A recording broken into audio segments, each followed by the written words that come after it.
drag all your friends and neighbors to the museum so we can get some good numbers, because that place looks really good with the renovations. Okay, so silver. What do you think of with silver? There's the Lone Ranger's horse. There's silver threads among the gold, or brown as the case may be. Good things.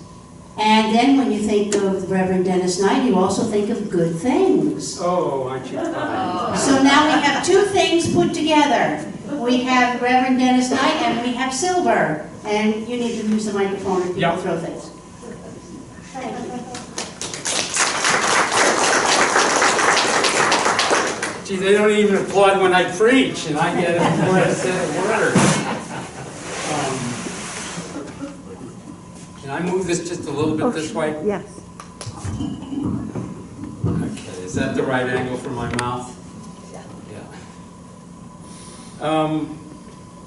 I've actually spoken in this room on this subject before to the Women's Club, the Auburn Women's Club. I don't know if any of you were there for that.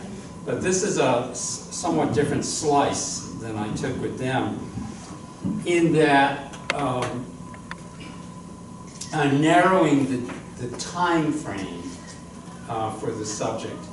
I thought, and I need to correct something that was sort of shifted in translation. I thought I would talk about silver as it existed in this country, the United States, in roughly the same period as the time that this was known as Ward. It said in what I saw in Auburn Mass Daily that I was going to talk about silversmiths in the town of Ward. That's difficult because I don't believe there were any. But silver was in households, of course, at the time in town. There's an interesting overlap with that because I'm also working with a pair of trustees at Old Sturbridge Village I know, and their time frame is 1790 to 1840, and they're interested in purchasing some silver for the museum to add to its collection. So the period of Old Sturbridge Village and the time of the town of Ward are much the same. Now, you all have silver in your families or in your houses or something like that? Sure, sure. Well, not all silver is silver. A lot of people will talk about silver and use the term, well, that's pure silver or that's solid silver. Well, that's not the case at all. Silver itself as a metal is a very soft metal, and it has to be joined with some other metal to harden it up to make it useful and utilitarian. Usually that other metal is copper.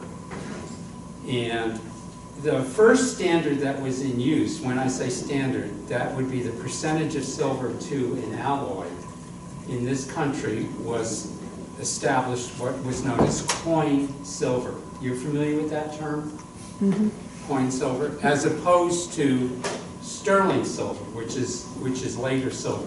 So the period that we're talking about here, at the time of the town of Ward, any silver that would have been in households or in the tavern or any place like that in this town at that time would have been coin silver.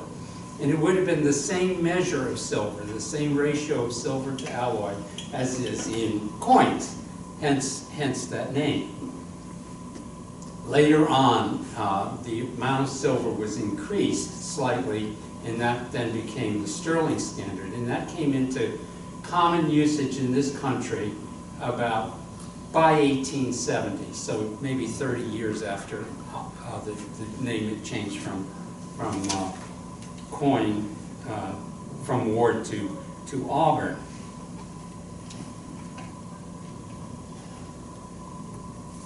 In the period that I'm referencing, again, when the town of Auburn would have been known as Ward, silver was made. It was not manufactured as we understand manufacturing to occur in a factory with a production line, that kind of thing. Silver was essentially and largely a cottage industry. It was done on a small scale by perhaps just one person or a small cluster of people, with a few exceptions in some of the larger urban areas. But silversmiths existed in many, many crossroads towns, and although I don't believe Ward had a silversmith, it could have had a silversmith. It didn't have to be a certain size. I know there were silversmiths in the period of this town in Worcester, which is understandable because it was a larger place, but in Shrewsbury, in Webster, in East Brookfield, Woodstock. I have an example that I brought with me tonight of a silversmith that was born and brought up and married in Millbury, but then moved north to do his work. So any simple little crossroads area where a person could avail himself of a training program, an apprenticeship, and afford a few rudimentary tools would have been able to produce silver. Often in this same period, the person who either dealt in silver or made silver was also a clocksmith, a watchmaker, and a jeweler. Those trades commonly went together in one person. Now it could be that that person specialized in one of those skills and then brought in product from somebody else. And already, even in the time of this town, the late 1700s into the early 1800s, there was quite a bit of movement in commerce. And families moved and resettled, and they would take household goods with them. And things were not disposed of. So silver joined along with things like pottery, wooden implements, tools, as part of a collection that a household would have. And obviously, if you had silver as opposed to, say, pewter, which was a much less costly item, it was a somewhat more cherished sort of thing. So in the period that I'm talking about, and I have to I chuckle at, I was talking to the gentleman back there, your intern, the folks at Old Sturbridge Village, I have some connection up there. I don't think they're too skilled in the background on silver, because one of the things they've said is, well, we have a lot of spoons, so we don't need more spoons. Well, guess what, folks? What was silver made in this period? Spoons. Spoons, spoons, spoons, and spoons. Forks and knives as place pieces almost didn't exist. They came into being more toward the middle of the 19th century and forward. So spoons were the common implement that served every purpose. And I would modify that by saying, if you think of a gravy ladle or a cream ladle, which is a gravy ladle somewhat smaller, then that's a spoon with a slightly different shape to it. So in the period,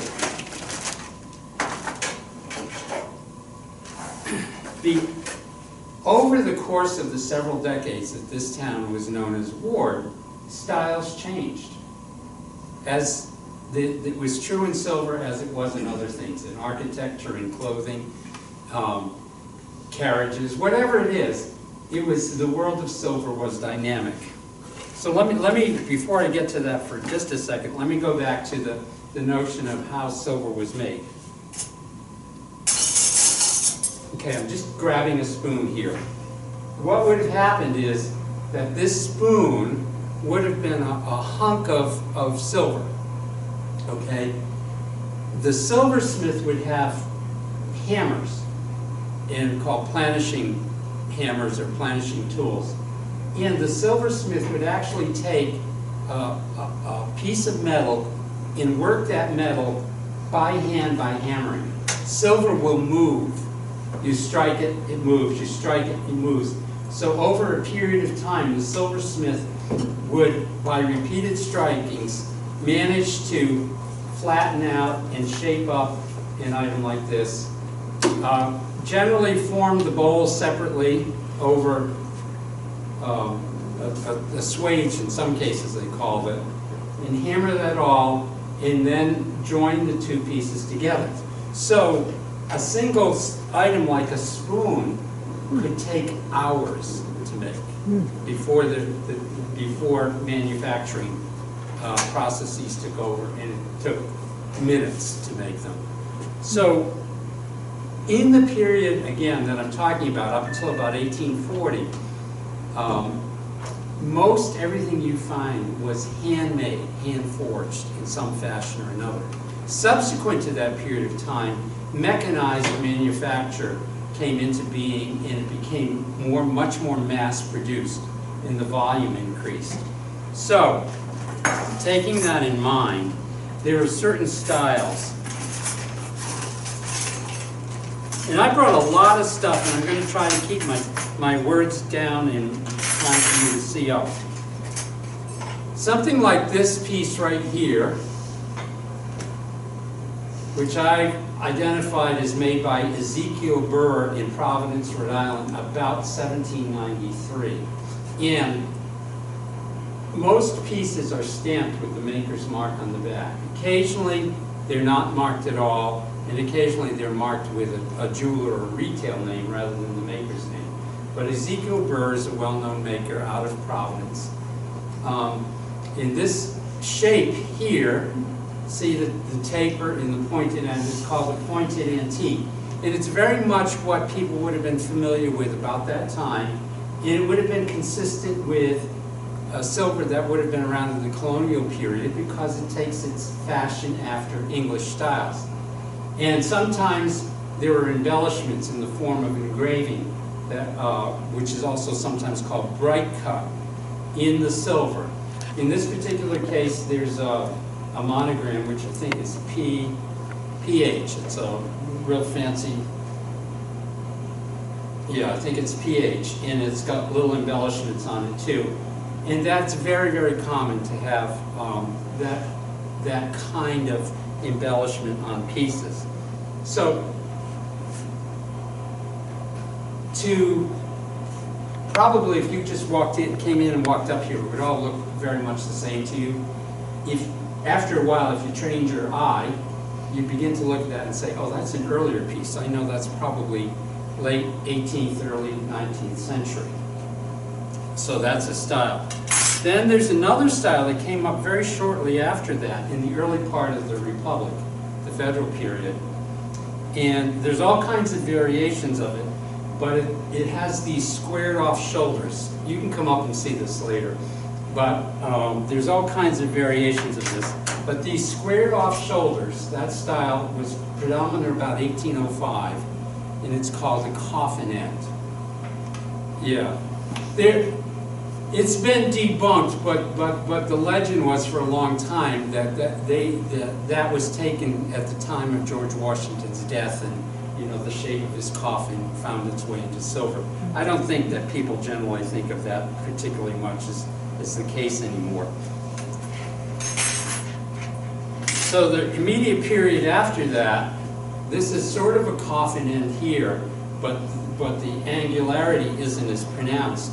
And you begin to get a straighter, smoother style. So that'd be 1810 or 1820 or so on the silver. A little bit later, I've got small pieces. I should find you something bigger. Yeah. A little bit later, and remember how I said that Smith would use a hammer? There's this little thumb look up here. That's called tipped, T-I-P-T. A tipped end, and that would have been formed again by the silversmith, striking and striking again and striking again to move the silver into that shape. So this is a little bit later on into the period. The first piece I held up to you is also a tipped, but see the difference in this fiddle shape here? This piece is from Ohio. This piece is, I'm guessing, New England. So there were regional variances in the style. You don't get hung up too much on that, because you can just come up here, and I'm going to leave lots of time so that you can just ask me about this. It's easier when you can put your hands on it.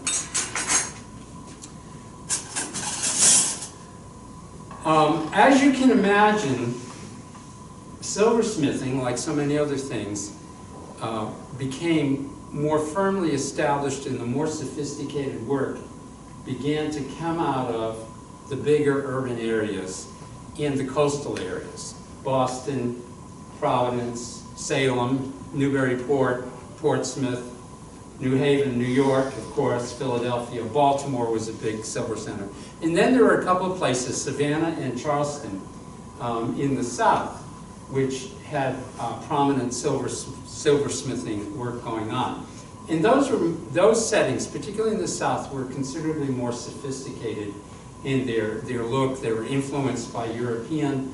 They had more skilled craftsmen, and they had a more affluent clientele who could afford more.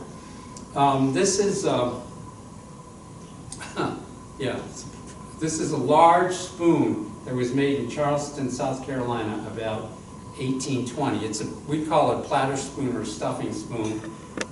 In their usage down there, it might have been a what they call a rice spoon. The Southerners use that term, rice spoon. And you can see that this has a pattern. This is called the King's pattern, which is taken after English-style silver.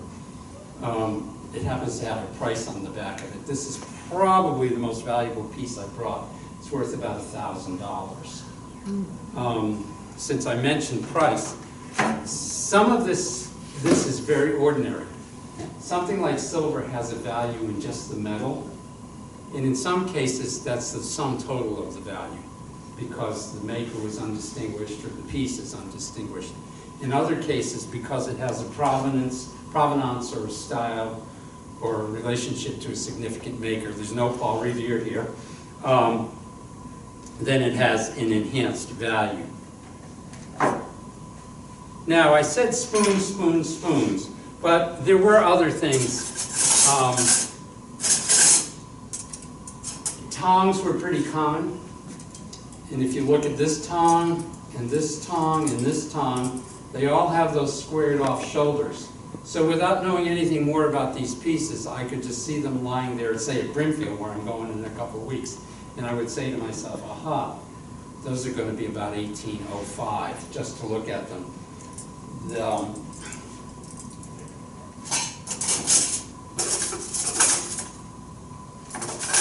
This style here with the kind of the fiddle around it, I know just from looking at it is a little bit later. And I put tags on as much of this stuff as I could to identify, so that when you come up and look at this, you'll see what it is. So tongs were another item that were somewhat common. Ladles, I've mentioned, the ladles would come in various sizes, the smallest being for mustard, and then little ladles maybe with a bowl like that for cream, then gravy or sauce, and then all the way up to soup ladles. And I don't know what they did. Doreen, you're a cook, others of you are cooks. I don't know what they ate for soup in those days, but the ladles were immense. Look at the size of that bowl. So that's a manwich portion, I guess. And the handle on this is relatively short, but that bowl is typical of the size of ladles in this period.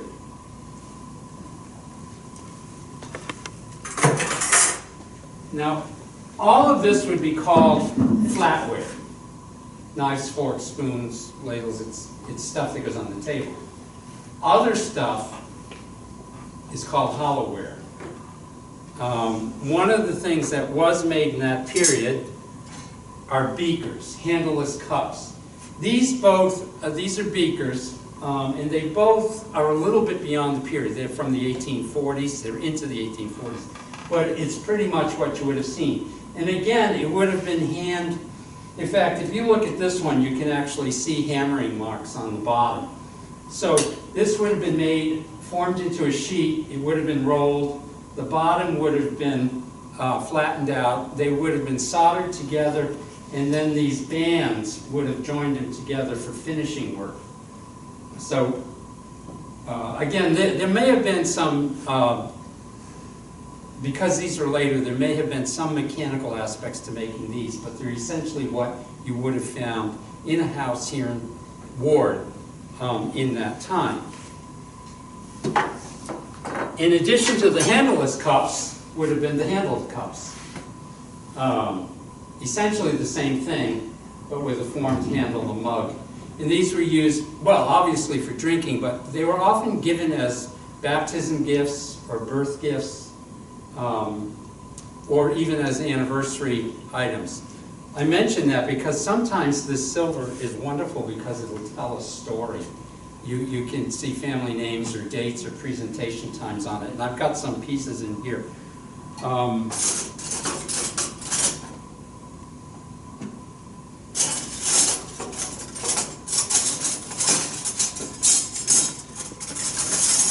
I've got one here that was given when I lay it out on the table. I find it. It's got a person's initials, and then it's got from with that person's initials, and then died October something 1844. So the only thing I can figure out is that this person who died must have left it to this other person, who then had the piece engraved. So I love it when I find something that really evokes its history and tells me something about the life story that went along with it.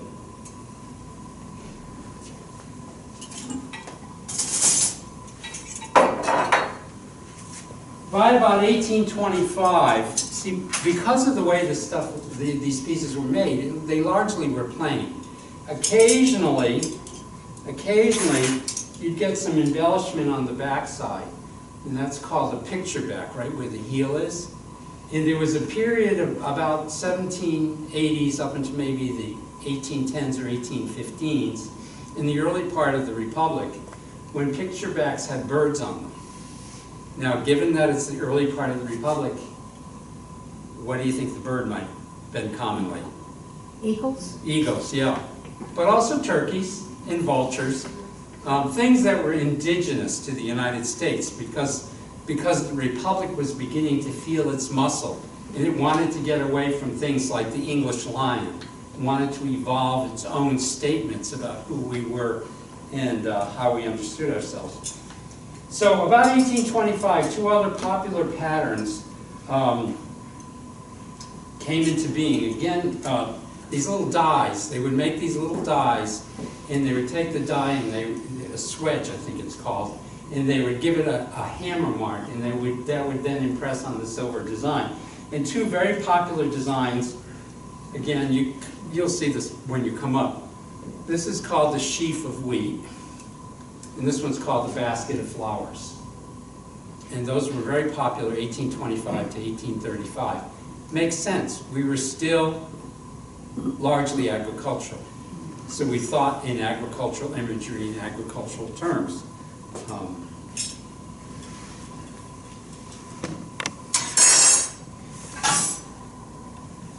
Now I mentioned that in the larger areas, the sophistication was there was a higher level of sophistication with what was done and could be done.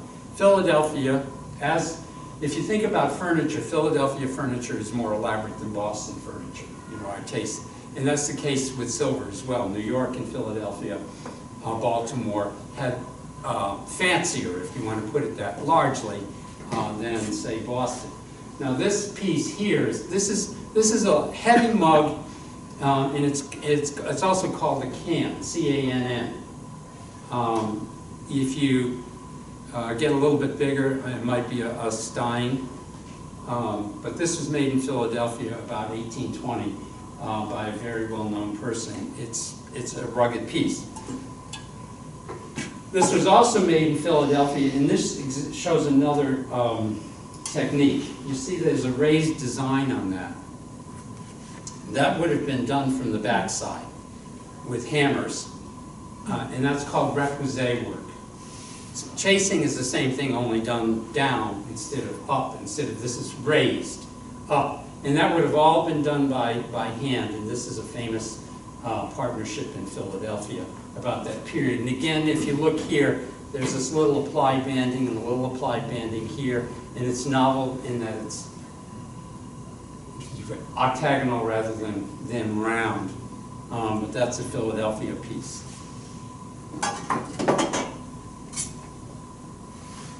Here's another mug here that's been engraved and re-engraved and re-engraved, actually to the point where it's devalued it. but the first engraving was done in 1936, then one in 56, and then one as recently as 87. But the actual piece dates to about 1830. So it spent 100 years before it had any engraving. And there's just an interesting thing about the maker on this. It's E and F, E and P. And that would be Eof in Fife. Same Fife family that was connected with furniture. And that often happens too.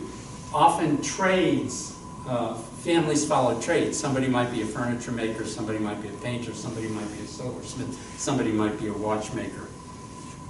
Now this all is in the realm of hollowware. What I don't have an example of, because I don't happen to have any, is but homes in Auburn or Ward may well have had complete tea sets that were made in silver, in coined silver. And again, like the ladles, the scale tended to be very large. The tea servers and the coffee servers could be this big. They'd have what they called waste bowls, which were large, and the sugar bowls were large too. They just seemed to like the scale. What I do have, which is another kind of thing you'd see, are trays, footed trays and not footed trays. This one happens to have been made in Boston. It's engraved 1849, but the maker who made this died in 1850, and he was going blind before he died. So this well could have been made some years before it was engraved and presented. But this, again, represents a higher level of sophistication because these legs were probably cast, and then they were applied, and the whole thing had to be worked by hand. And if you look on the back side, you can see the lines on the back side, which was hand chased on the front. And then, similarly, these kind of things. Lincoln and Reed, that was made in Boston. Oh, I didn't say that. Even though it's coined silver, different regions of the country had different terms. In New England, things were frequently stamped pure silver coin, that this is. In New York, they used the term premium. In Philadelphia area, they used the term standard. So none of this was standardized. It became more standardized over time, and by the time we went to sterling, it was fully standardized.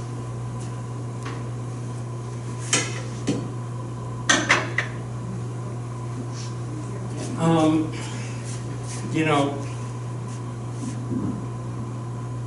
I think I'm going to move you very quickly to inviting you to come up and then starting asking questions. But I seeded things a little bit here. Collecting in museum work can go a little wild. I told you that. I tell people I don't collect anything. These are mustard ladles. I don't collect them, but I happen to have this many. And I happen to have this many in coin silver, and I also have another box I didn't bring in sterling silver. But I don't collect them. But I thought it might be fun. There's mustard ladles here as early as about 1805, as late as about 1865. So they're mixed period. Similarly, another very popular item in the period we're talking about were salt spoons. Salt would be put on a table in what they call the master salt or a trencher after English fashion. It'd be a large item, and it would have a spoon. And then you might have individual salts at the individual place pieces. So these master salts had to have a spoon to go with them. And I have a few of those too. These are mixed up, sterling and coin, but I thought you might enjoy just kind of looking through them.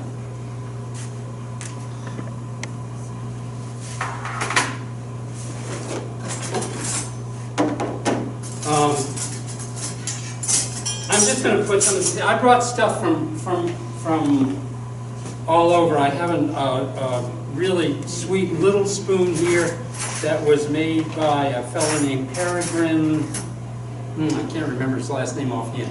He was in Woodstock. And I have some, I don't know if I have any Worcester stuff mixed in here or not, Worcester Shrewsbury, but I have pieces here from Northampton, from Brooklyn, Connecticut. I found a maker from Brooklyn, Connecticut. Talk about a crossroads going back 200 years.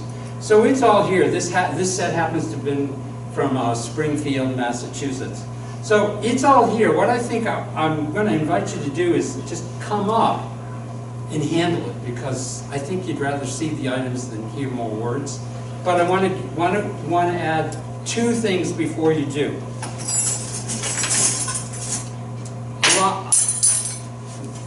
A lot of the families here in New England might have had silver that came with them from ancestors.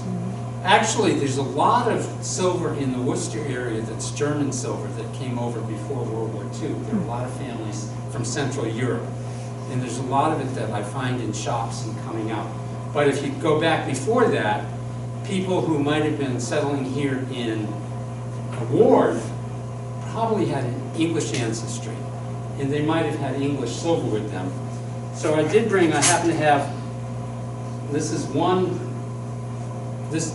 from the 1700s. It's a very, very well-known, one of several well-known Paul Storr, an English maker pretty much on the level of, to us, Paul Revere. And you can see by comparison how much more sophisticated, and this was made to a sterling standard, that this would be. But it's not inconceivable that some English silver would have been in the households here in Auburn. And then I mentioned about 1840, we began to transition into manufactured processes. And the transition and the transformation was immense. And that's really my area of interest, is 1850 onward. But the level of sophistication and capacity that evolved in that period from, say, 1840 to 1880 or something like that. You know, when Mechanics Hall went up, the mechanics were just evolving new things like computers are today. Just every day something new was coming on. So I brought a single piece. I've got lots of it, but this dates from about 1870, 1880, maybe at the latest. And if you look at the simplicity of this, from say 1830 or 1840, and you jump ahead a few decades, you're producing stuff like this. You'll have to take a look at this when you come up. It's just amazing, the transformation. So I wanted to bring you just a teaser example of something from the later period. Those of you who like early American and the story of early American are going to be interested in coin soul. Those of you who like Victorian or high art or something like that are going to like this period. Anyway, come on up. Handle it. Look at it, think about it, ask me some questions, and just don't put it in your pockets. So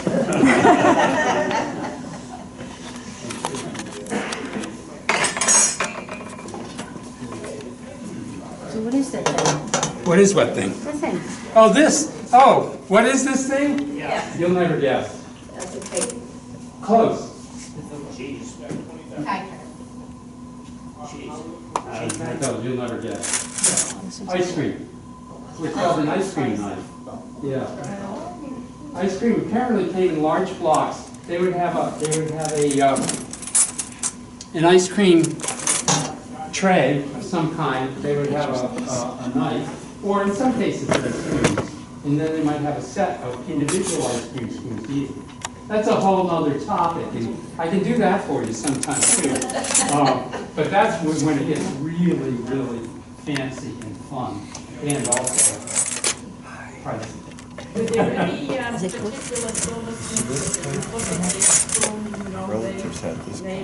Oh, this I know, you know, the manufactured stuff. It's very, very difficult on the coin silver. My mother had this pen, and she used Similar to to cook one in of there. those. You have to see the marks. You have to see the There's marks. no detective by the door when you leave. what the people like. No, this kind of thing would be patterns. And even sometimes just the shape of the blade. Mustard. But this kind of stuff was. That was the primary kind. Now, That's new. if you take something like this pair of tongs, you see the fine engraving on it. Look at some of this tarnish. So what this is called the block on the bowl.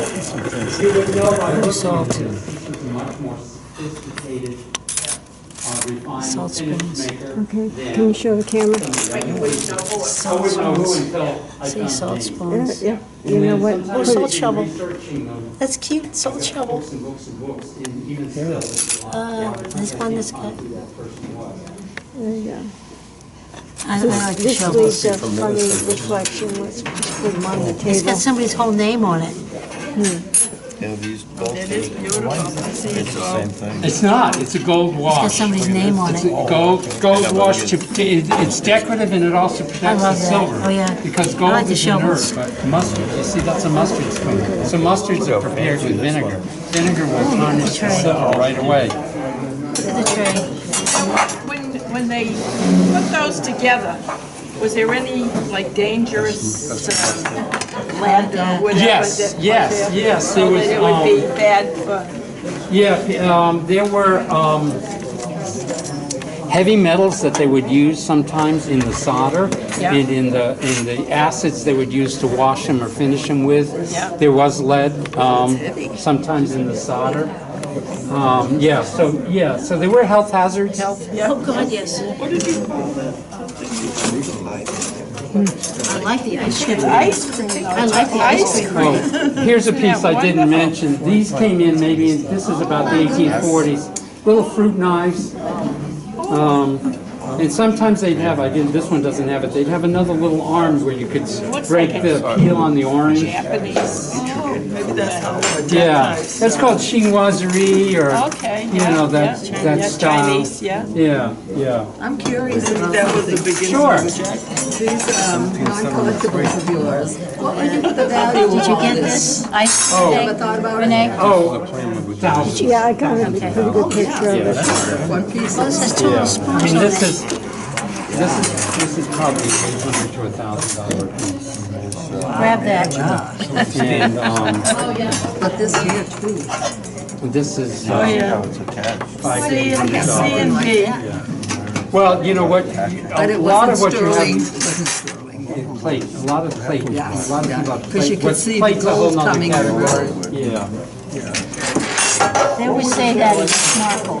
When Miss Marple goes to solve a crime, she has to put the plate at the bank before she can Now, go. who asked me that?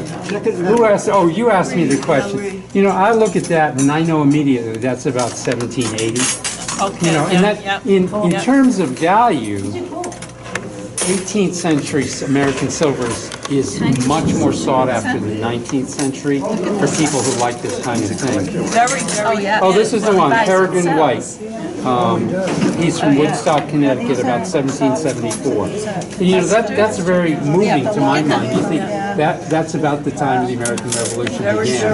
Yeah. Yeah, Where do you from? everywhere. I'll be at Brimfield for a week. No, I don't do much on eBay. I go to Brimfield, and I go to shops, I go to auctions, I go everywhere. But you know, I've been at this. Oh, here's another form that's kind of cute. That's the sardine For Dick form. and I. Yeah, And those were Victoria. popular. That's a little bit later, maybe 1850. Could you put it here? I was coming up in April, but I guess we joined They it. had sports campers. They didn't have everything. This was probably 1774. Yeah. Fancy one? I'm looking at this one. Well, these have the little. Oh, I'm sorry. No, that's dice. 1774. Yeah. Now this would be, this is solid. And this would have been formed and shaped. You see there's a seam. It's soldered up, but there's a seam there. So that would have been, 1717. probably pounded into a mold, two halves, drawn together, and then it was soldered here. You can see. Just right through it.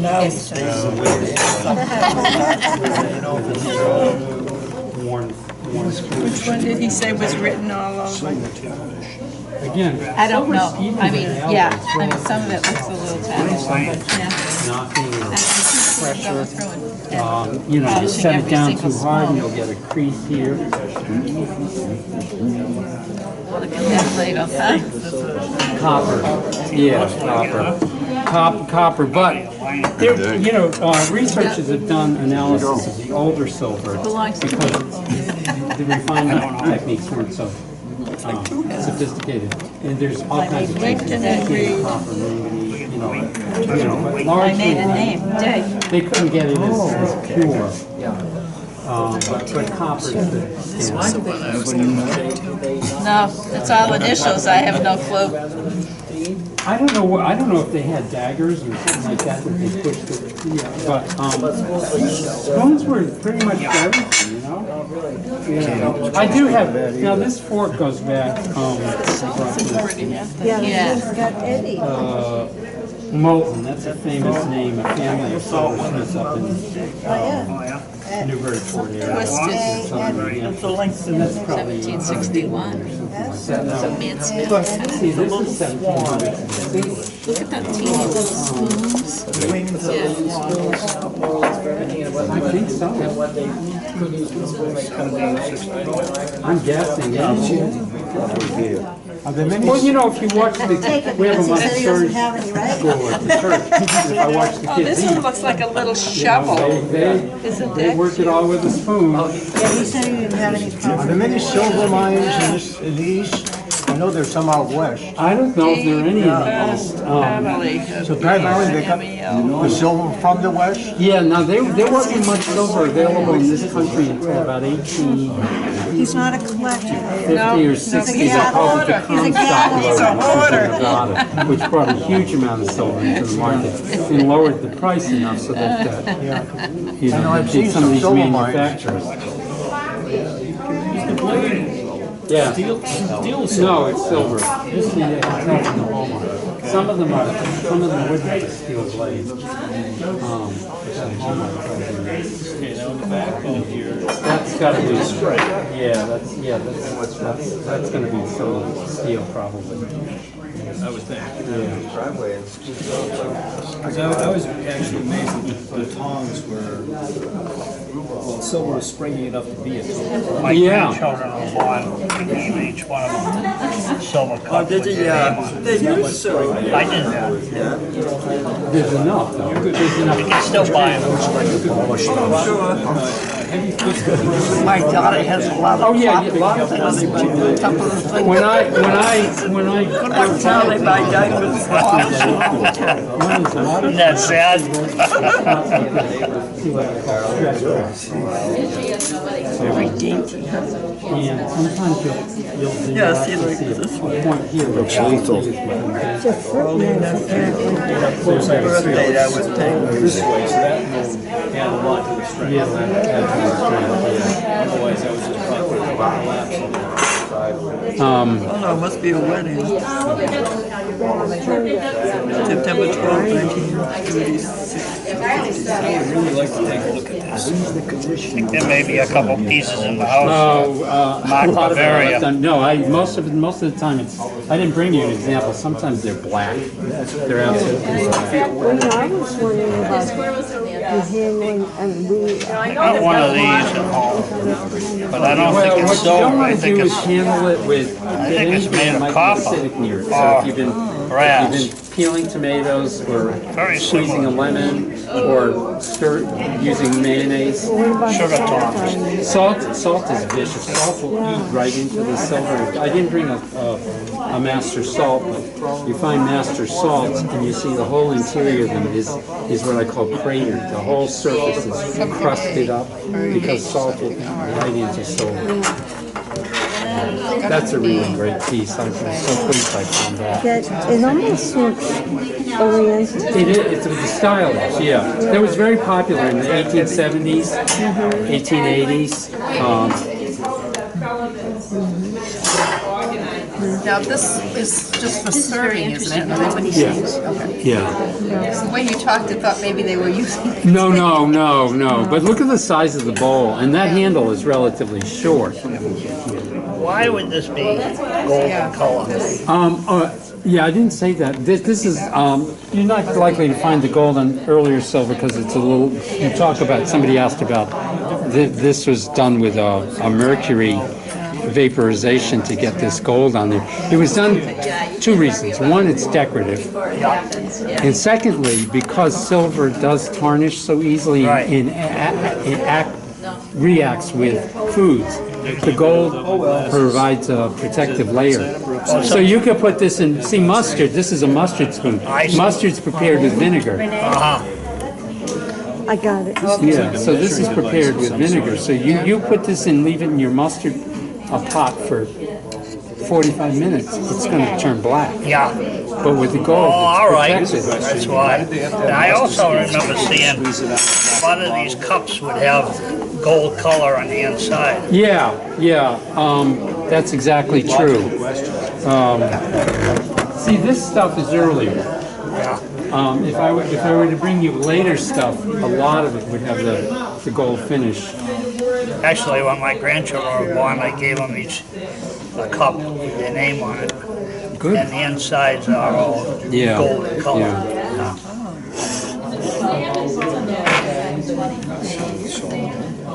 Probably the only piece of gold. Oh, here's that spoon I was telling you about. See, it says MB. I have a silver tray. It says It's this big. MBR from RE, died October 5, 1844. Isn't that touching? Yeah. I think. Sits in the closet. Yeah, it's heavy.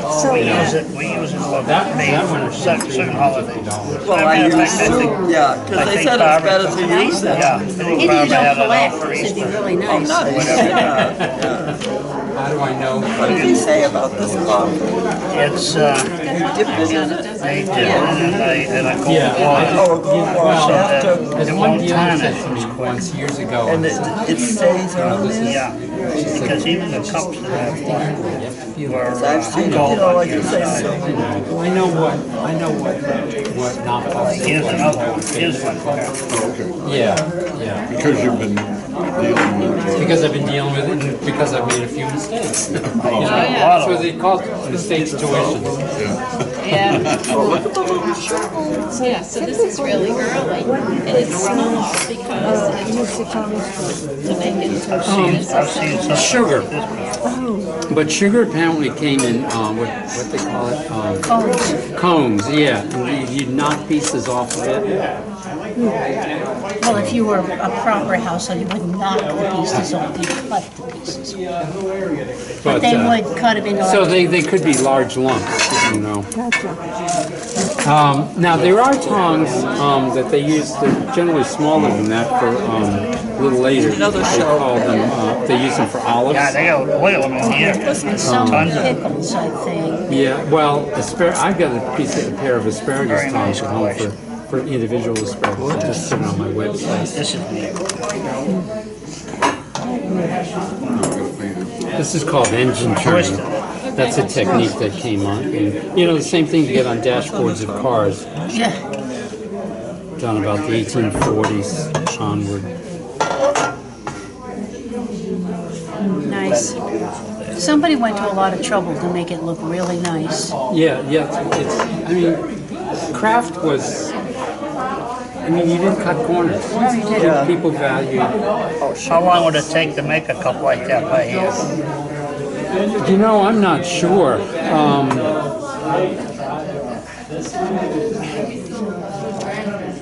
I'm just thinking of what goes into it. It might have been a couple of days. I would bet. You know, this engine turning is done by machine at this point, because this is about 1840. Tifton Whiting, that was right in North Attleboro.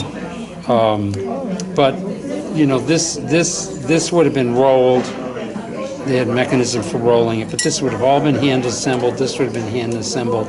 Of course, the engraving is all done by hand. Maybe that's why down North Attleboro they still do a lot of jewelry. Well, the biggest, Providence, Attleboro, North Attleboro were the biggest silver and jewelry manufacturing center in the country in the 19th century. Where was this?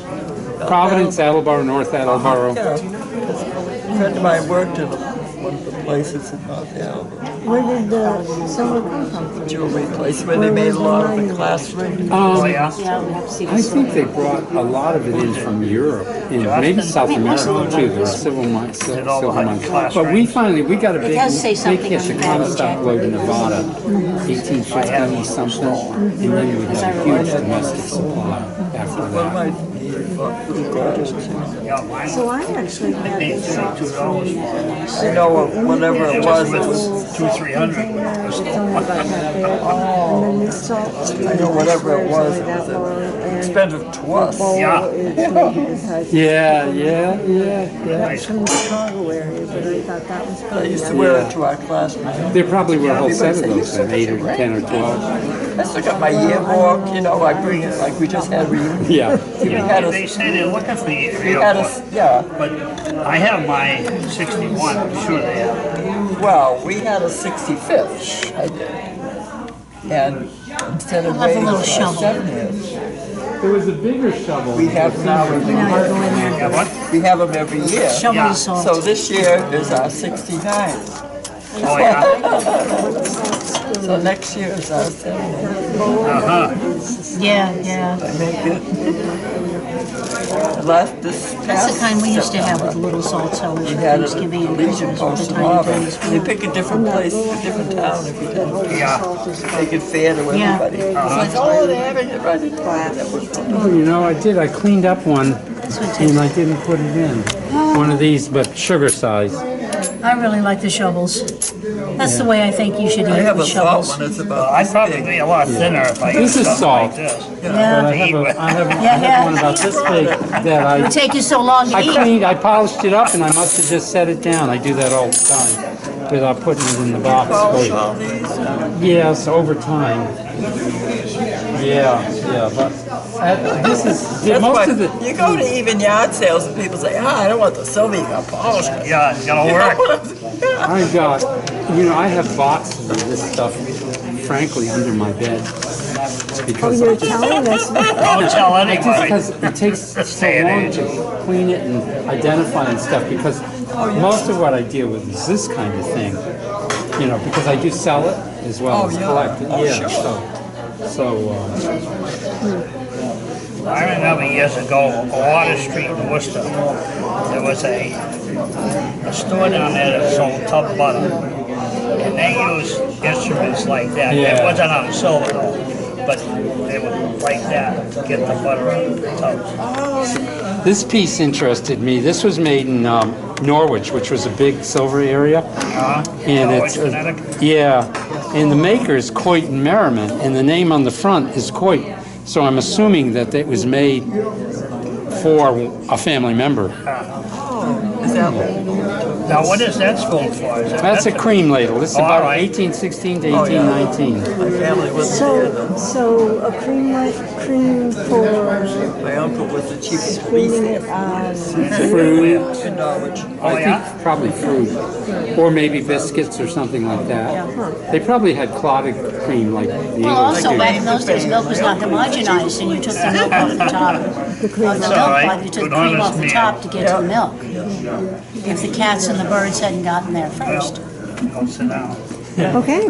When I was a kid, milk wasn't homogenized either, and we would get it delivered in the morning in bottles, and the cream would be on the top. And I would get up before my mother on milk delivery day so I could grab the cream and put it on my cereal. You think that's Horrible bad? person. My mother lived in an apartment house, Of course, they just put the bottle of milk outside the door. And if she didn't get out there early enough, one of her neighbors used to take the cream off of her milk. Oh, no.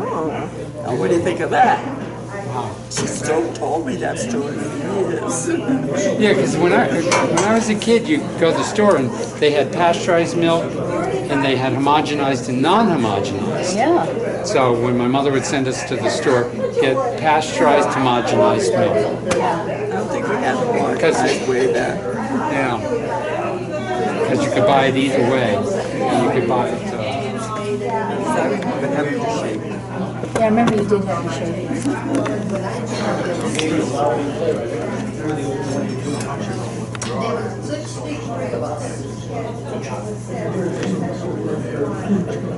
Thank you so much. Oh, this was just like a hit and run, but I brought up, I just figured I'll just bring a lot of stuff because that's what they'll want to do is see it. Sometimes, here's the shovel.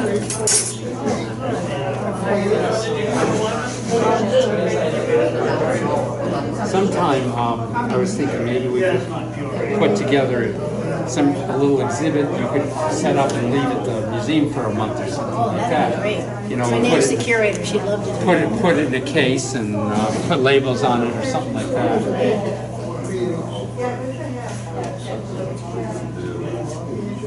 Okay.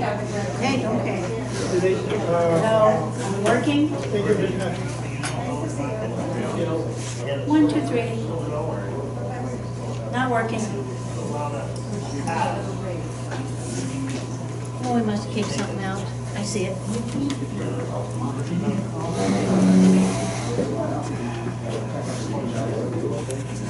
Apparently, no? No, you just have to follow.